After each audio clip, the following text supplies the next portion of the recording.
Hi everyone, welcome back to the channel. So we're going to do something we hadn't done for a while. We're going to do a recent additions to the collection video because things have happened, trades have been made, wallets have been broken. So let's make a start.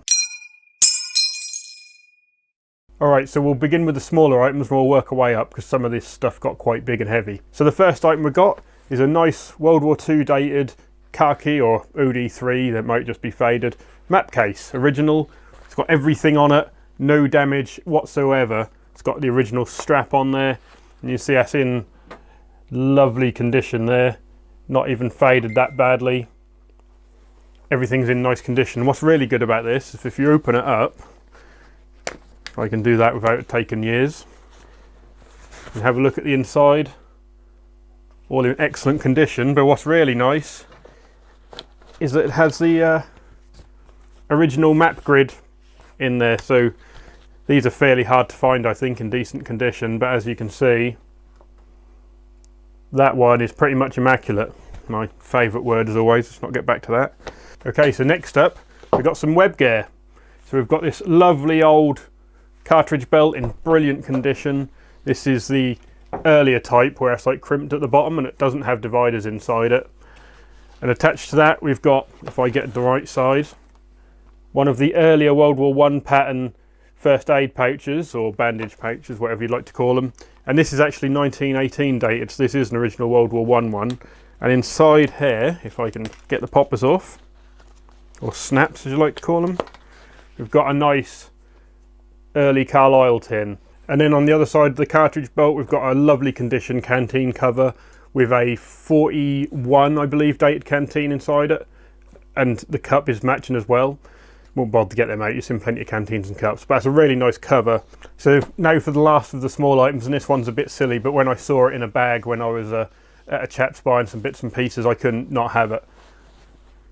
This, I believe, I can't confirm, but I suspect may be an original pillow from like a medical facility or something from the American Army. Might well not be, but it certainly looks the part. I have really no way of proving it either way, but when I saw this, I was like, that's perfect for the cot beds in the tent. So he actually gave me this because he just saw it and was like, well, that's just a crappy old cushion, who cares? I was like, well, I care, I've been looking for one for years.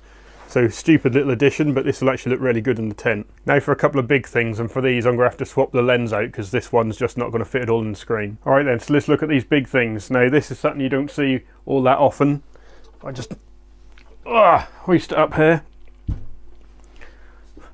This is called a Mermite. Okay, so I'll just quickly go over this because I'll do a proper video of it, but just for those of you who don't know, a Mermite is essentially a giant food container. That's all lined with ceramics and you can store food in it, and that was also used to store blood. You see them marked up with the apothecary symbol and everything on them in medical places. So basically, you get these big old side handles, and this is under quite a lot of tension.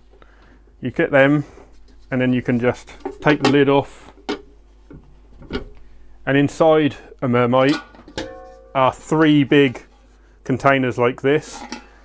This one has got this container which is in really good condition, and then that's got a couple that are a bit rough around the edges, but they could easily be sorted out.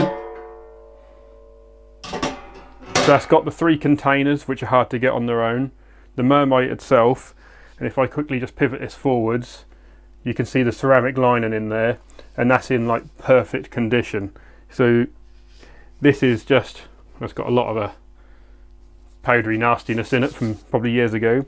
So this is in lovely condition. I've been after a Mermite for a long time. I think it's going to need some work before I actually use it,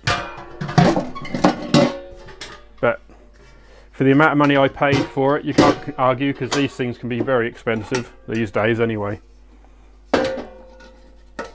And I do actually intend to use it, and that'll look awesome in the tent setup as well, because you don't normally see them. I just saw it as a collector's piece really. It's very big, it's very heavy, but awesome. So for those of you who've never seen one before, a Mermite. Now they are a bit of a bitch to close up.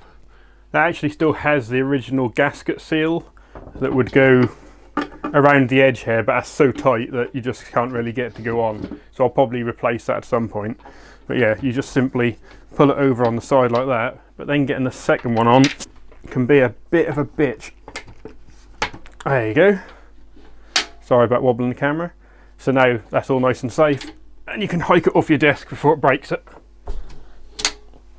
So very happy with that find. And then the last thing I want to show you today is this here.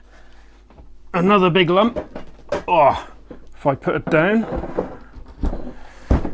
Oh, sorry about rocking the camera. So this is an officer's mess kit. So if I turn it around like so you're actually looking at the front, you see that's a giant trunk. You've got a couple of latches on it, and then you open it up, and inside you've got this lovely chest full of cutlery and everything that can serve 8 people.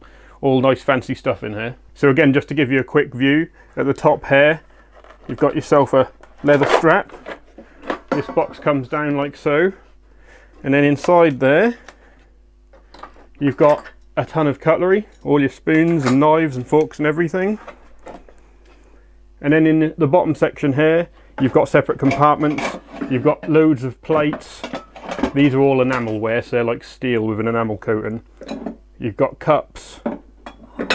You've got yourself a little pouring jug. The whole setup really. Now this isn't complete. That should have 8 of each type of plate inside it, and a big plate that you'd serve things up on, so it should have them, and that's missing a lot. I've only got 7 plates in total, and then I found this British plate. It was just in a lot of stuff that I had, so I'll put that in, but that isn't correct. So it's not complete. It's also missing its salt shakers, but for the price I paid for it, it just doesn't matter. And again, I've been looking for one of these for a long time. They're just a cool thing, so this definitely deserves a proper video. The chest itself is in really nice condition. Obviously looks old, but it's in really good nick, with the exception of the handle on that side is completely bust. I don't know whether to take that to a saddler to try and get that fixed, or to just leave it as it is. That's a bit of a shame, but it's not a lot you can do about it. So what do you think? Should I get this handle fixed or leave it as it is? So that's all I got for you today, guys. I just thought you might enjoy seeing these new items that I've managed to trade and swap out and do. So I have been selling some stuff in order to fund the new purchases, so that's all good. So what do you think of the new items? What do you think I should do with this strap and the Mermite and stuff like that? How do you think I could use it in displays? So as always, please give me your feedback, leave comments down below, and if you could, give me a like and subscribe. That would greatly help my little channel. So I'm glad to have have a little stroke. Glad to have shown you these today, and I will see you soon.